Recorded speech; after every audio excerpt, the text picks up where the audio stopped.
عورتوں کی جمعہ اور عیدین میں شرکت۔ بعض حضرات اس پر زور دیتے ہیں کہ عورتوں کو جمعہ جماعت اور عیدین میں ضرور شریک ہونا چاہیے، کیونکہ حضرت صلی اللہ علیہ وسلم کے زمانے میں جمعہ جماعت اور عیدین میں عورتوں کی شرکت ہوتی تھی۔ بعد میں کون سی شریعت نازل ہوئی کہ عورتوں کو مساجد سے روک دیا گیا؟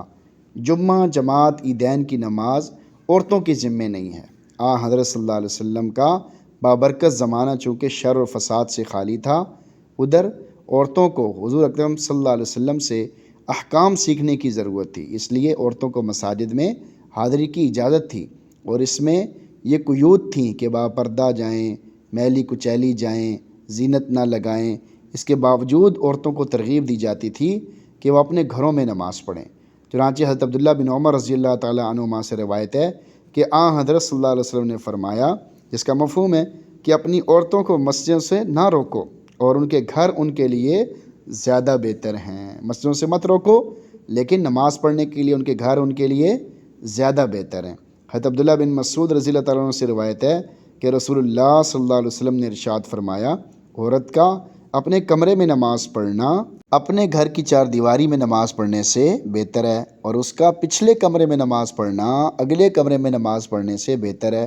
مسند احمد میں حضرت حمید سعدیہ رضی اللہ تعالیٰ عنہ سے مروی ہے کہ انہوں نے عرض کیا، یا رسول اللہ، میں آپ کے ساتھ نماز پڑھنا پسند کرتی ہوں۔ آپ صلی اللہ علیہ وسلم نے فرمایا، مجھے معلوم ہے کہ تم کو میرے ساتھ نماز پڑھنا محبوب ہے، مگر تمہارا اپنے گھر کے کمرے میں نماز پڑھنا گھر کے صحن میں نماز پڑھنے سے بہتر ہے،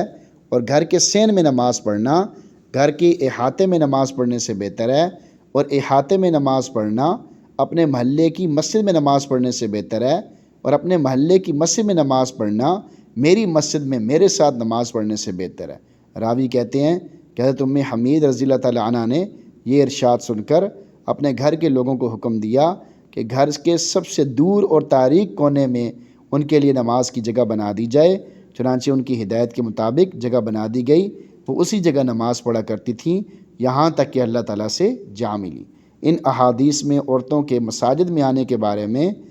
حضرت صلی اللہ علیہ وسلم کا منشأ مبارک بھی معلوم ہو جاتا ہے، اور حضرات صحابہ و صحابیات رضوان اللہ علیہم اجمعین کا ذوق و شوق بھی۔ یہ تو حضرت صلی اللہ علیہ وسلم کے دور سعادت کی بات تھی، لیکن بعد میں جب عورتوں نے ان قیود میں کوتاہی شروع کر دی، پابندیوں میں کوتاہی شروع کر دی جن کے ساتھ ان کو مساجد میں جانے کی اجازت دی گئی تھی، تو فقہائے امت نے ان کے جانے کو مکروہ قرار دیا۔ المؤمنین عائشہ صدیقہ رضی اللہ عنہ کا ارشاد ہے کہ عورتوں نے جو نئی روش ایجاد کر لی ہے، اگر رسول اللہ صلی اللہ علیہ وسلم اس کو دیکھ لیتے تو عورتوں کو مسجد سے روک دیتے، جس طرح بنو اسرائیل کی عورتوں کو روک دیا گیا تھا۔ حضرت المؤمنین رضی اللہ تعالی عنہ کا یہ ارشاد ان کے زمانے کی عورتوں کے بارے میں ہے۔ اس سے اندازہ کیا جا سکتا ہے کہ ہمارے زمانے کی عورتوں کا کیا حال ہوگا۔ خلاصہ یہ کہ شریعت نہیں بدلی، اور حضرت صلی اللہ علیہ وسلم کے بعد کسی کو شریعت کے بدلنے کا اختیار نہیں، لیکن جن قیود و شرائط کو ملحوظ رکھتے ہوئے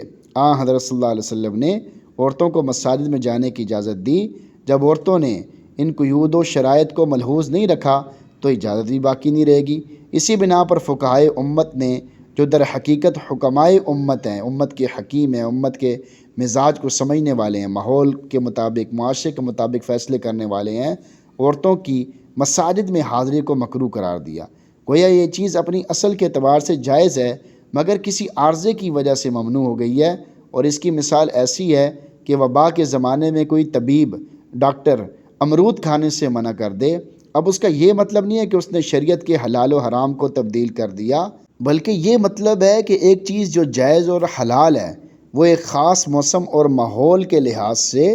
سخت مضر صحت ہے، اس لیے اس سے منع کیا جاتا ہے۔ تو مسئلہ یہ ہے کہ ان قیود کی، ان پابندیوں کی رعایت نہیں کی جاتی، اور رعایت نہیں کرتی عورتیں، یہ ہمارے مشاہدے میں بھی ہے، ہمیں نظر بھی آتا ہے، تو اس وجہ سے ان کو منع کیا جاتا ہے۔ اللہ تعالیٰ ہمیں صحیح علم سیکھنے، سمجھنے، پھیلانے کی توفیق اور ہمت عطا فرما دے، آمین۔